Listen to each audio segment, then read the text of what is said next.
কিছু অসচেতন পর্যটকদের জন্য ঘুম ছুটছে দীঘা প্রশাসনের। বাধা না মেনে নেমে যাচ্ছেন সমুদ্র স্নানে। জলের ঢেউতে টাল সামলাতে না পেরে বিপদে পড়ছেন।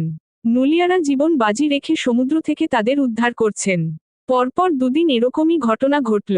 বাংলার অন্যতম পর্যটন কেন্দ্র দীঘায় জগন্নাথ মন্দির তৈরি হওয়ায় দীঘায় এখন প্রচুর পর্যটক। অসচেতন পর্যটকদের বাগে আনতে প্রশাসন নজরদারি আরও বাড়াচ্ছে।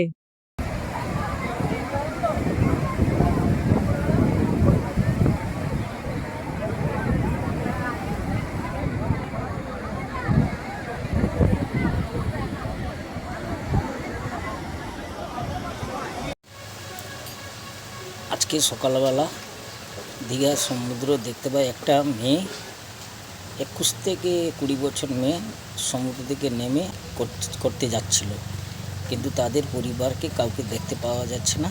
উনি অনেক খোঁজাখুঁজি করছেন, না তার কাছে মোবাইল টাকা, উনি খুঁজে না পেয়ে সমুদ্রে নেমেছিল, নেমে গিয়ে করছিল। আমরা লুলিয়া টিম দেখতে পেয়ে আমাদের লুলিয়া লেডিস নিয়ে গিয়ে তাকে সমুদ্রের ধারে তুলে দীঘা হাসপাতালে ভর্তি করে। আধ ঘন্টা পরে ওর জ্ঞান ফেরে, উনি কথা বলছে, তাদের লোক খুঁজে পাওয়া যাচ্ছে না।